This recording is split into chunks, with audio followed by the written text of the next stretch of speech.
जय हिंद साथियों, कैसे हैं आप सब। स्वागत है आप सभी का आपके अपने online YouTube channel PP source में। मैं आपको अपना साथी रवि कुमार आप सभी ऑनलाइन प्रिपरेशन करने वाले सभी साथियों को स्वागत करता हूं। साथियों, आज की वीडियो में बात करने वाले हैं बीएसएफ ट्रेड्समैन न्यू वैकेंसी 2023 के बारे में। 2023 को यूं कह लीजिए कि वो है नौकरी वाला साल। अगर आप अपने लक्ष्य के प्रति बिल्कुल सजग हैं और अपना दृढ़ निश्चय दृढ़ संकल्प से अपनी तैयारी कर रहे हैं कि हमें 2023 में नौकरी लेनी ही लेनी है, तो ये साल आप सभी के लिए स्वर्णिम अवसर लेकर बार बार आ रहा है, निरंतर आ रहा है।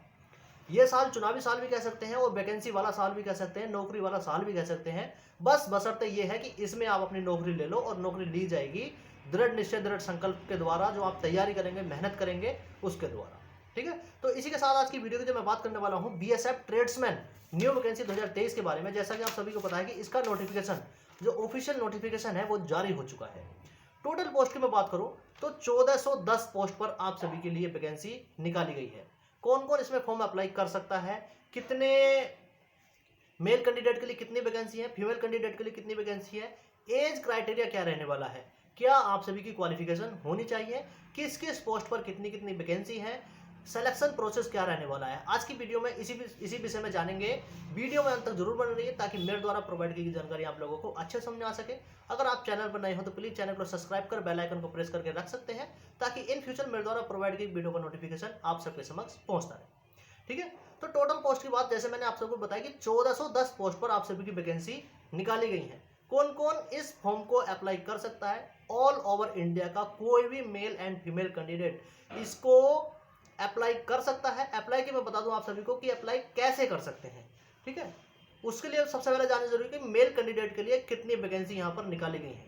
मेल कैंडिडेट की मैं बात करूं तो 1343 पोस्ट पर मेल कैंडिडेट के लिए, और फीमेल कैंडिडेट की मैं बात करूं 67 पोस्ट पर फीमेल कैंडिडेट के लिए वैकेंसी निकाली गई है। ऑल ओवर इंडिया के में आप किसी भी स्टेट के किसी भी राज्य के आप अगर कैंडिडेट हैं तो आप फॉर्म अप्लाई कर सकते हैं। आपको किसी प्रकार की टेंशन लेने की जरूरत नहीं है। उसके लिए आप सभी को क्या क्या एज क्राइटेरिया आप सभी का होना चाहिए।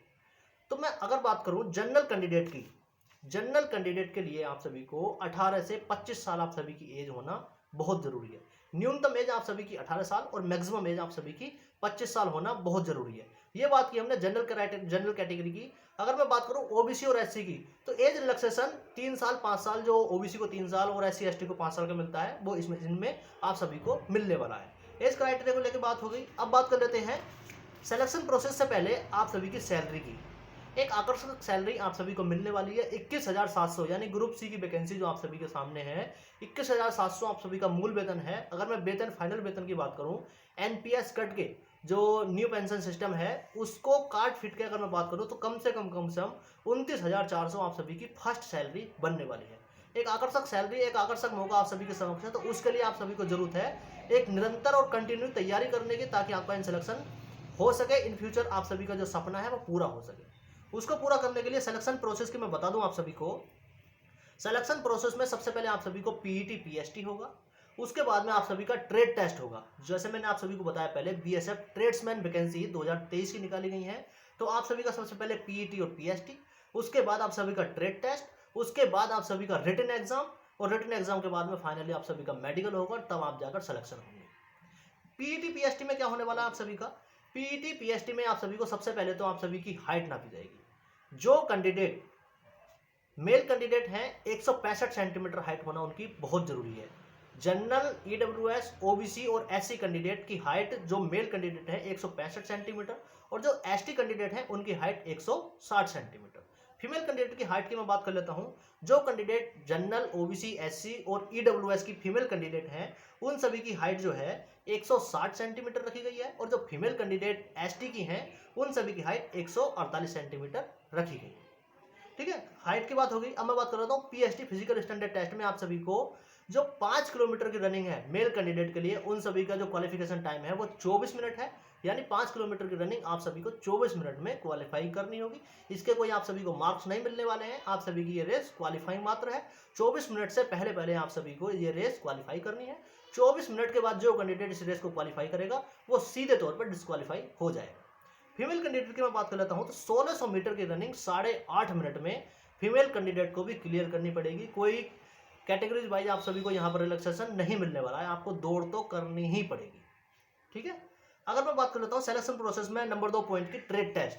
तो आप सभी जिस ट्रेड से भी पोस्ट पे फॉर्म भरेंगे, चाहे वो माली की हो, चाहे वो बार्बर की हो, चाहे वो कुक की हो, चाहे वो स्वीपर की हो, वो किसी भी प्रकार की ट्रेड टेस्ट हो, आप सभी को उस ट्रेड टेस्ट में आप सभी को पास होना पड़ेगा। जो वहां पर क्राइटेरिया होते हैं उन सभी चीज़ों को आप सभी को ध्यान से पढ़ते हुए और उस चीज़ को सीख के आपको जाना है, तभी आप वहां पर ट्रेड टेस्ट में पास हो पाओगे। उसके बाद बारी आ जाती है रिटन एग्जाम की, जो आप सभी का सिलेक्शन प्रोसेस का थर्ड पॉइंट है। तो रिटन एग्जाम में आप सभी को 4 पोर्शन आने वाले हैं। 4 पोर्शन की मैं बात कर लेता हूं। सबसे पहले आएगा आप सभी को जीएस, उसके बाद रीजनिंग, उसके बाद मैथ और उसके बाद आप सभी को हिंदी या इंग्लिश, आपकी चॉइस है। आप हिंदी सेलेक्ट करें, हिंदी हो जाएगा, ठीक है। और आप इंग्लिश सेलेक्ट करें तो आपको इंग्लिश में पेपर देना है, ठीक है। हिंदी इंग्लिश ओब्लिक में रखी जाएगी। प्रत्येक पोर्शन के आप सभी को 25-25 क्वेश्चन यानी 100 क्वेश्चन आने वाले हैं और 100 मार्क के। एग्जाम का टाइम रहेगा आप सभी का 2 घंटे के लिए, ठीक है। फाइनली आप सभी का जो चौथा पॉइंट है सिलेक्शन प्रोसेस का, उसमें आता है मेडिकल। तो मेडिकल के लिए मैं आप सभी को अलग से वीडियो प्रोवाइड करवा दूंगा, उसके लिए आप सभी को बिल्कुल भी टेंशन लेने की जरूरत नहीं है। अब सबसे बड़ा सवाल आता है कि किस किस पोस्ट पर वैकेंसी निकाली गई है। तो इसके लिए आप सभी को एक नोटिफिकेशन पढ़ने की जरूरत है। नोटिफिकेशन को मैं आप सभी को लिंक जो है मैं लिंक दे दूंगा डिस्क्रिप्शन में, ठीक है। लेकिन मैं थोड़ी सी बता दूं आप सभी के, बार्बर की, कुक, स्वीपर, बासरमैन, माली, टेलर और जो भी ट्रेड्समैन के जो पद होते हैं 4th क्लास में वहां पर, तो उसके सभी पोस्टों पर वैकेंसी निकाली गई हैं। लेकिन आपको बशर्ते ये है कि उन सभी की आपको ट्रेड टेस्ट में पास होना है और उसके लिए आप सभी को एग्जाम क्वालिफाई करना है, तभी आप सभी का जो सिलेक्शन है वो हो पाएगा। सिलेक्शन लेने के लिए आप सभी को निरंतर अभ्यास करना है, प्रीवियस क्वेश्चन पेपर का, मॉक टेस्ट का और अपना जो सिलेबस इसमें इन्होंने दे रखा है उस सिलेबस को आपको कंटेस्ट करना है। और उससे भी पहले आपको एग्जाम से पहले ट्रेड टेस्ट पास करना बहुत जरूरी है। उसके लिए भी आप सभी को पहले से तैयारी करनी पड़ेगी, तभी आपको फाइनल सिलेक्शन तक आप जा पाएंगे। सबसे बड़ा सवाल अब आता है कि अप्लाई फॉर्म कब से होंगे। तो जैसे मैंने पिछली बार बताया आप सभी को, इसका अभी तक ऑफिशियल नोटिफिकेशन आया है कि ये फॉर्म की वैकेंसी निकाली गई है और निकाली जाएंगी। एप्लीकेशन फॉर्म कब से फिल होंगे इसकी अभी तक कोई ऑफिशियल नोटिस या डेट नहीं आई है, लेकिन हाँ पूरी उम्मीद है कि आप सभी को 15 फरवरी से के बाद यानी फरवरी के तीसरे वीक से आप सभी के जो फॉर्म अप्लाई है वो स्टार्ट हो जाएंगे। इसके लिए आप सभी को अभी से रेडी रहना चाहिए। लास्ट में बात कर लेते हैं हम एलिजिबल क्राइटेरिया में। एक चीज आती है क्वालिफिकेशन। तो क्वालिफिकेशन आप सभी का कम से कम 10वीं होना तो बहुत जरूरी है और अलग अलग ट्रेड के लिए इसमें अलग अलग क्राइटेरिया क्वालिफिकेशन का रखा गया है। आप सभी को अलग अलग ट्रेड के लिए आईटीआई होना जरूरी है। अगर आपके पास में 2 साल का आईटीआई, 2 वर्षीय आईटीआई डिप्लोमा है तो कोई दिक्कत नहीं है। अगर आपके पास में 1 वर्षीय आईटीआई डिप्लोमा है तो उसके साथ में आप सभी को 1 ईयर वोकेशनल ट्रेनिंग सर्टिफिकेट भी होना चाहिए। कहने का मतलब 1 साल का डिप्लोमा और 1 साल का आप सभी के पास एक्सपीरियंस होना चाहिए, तभी आप सभी इसमें फॉर्म अप्लाई कर सकते हैं।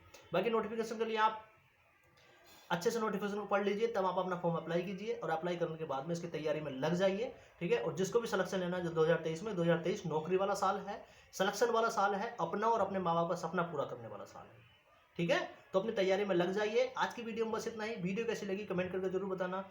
वीडियो में किसी प्रकार की आप सभी को कोई सवाल हो, कोई क्वेरी हो, आप सभी मुझसे जरूर पूछ सकते हैं, कमेंट करें, ठीक है। तो साथियों आज की वीडियो में बस इतना ही। मिलते हैं किसी अगली वीडियो में नए टॉपिक को नए जानकारी के साथ। तब तक के लिए बाय बाय, टेक केयर, जय हिंद।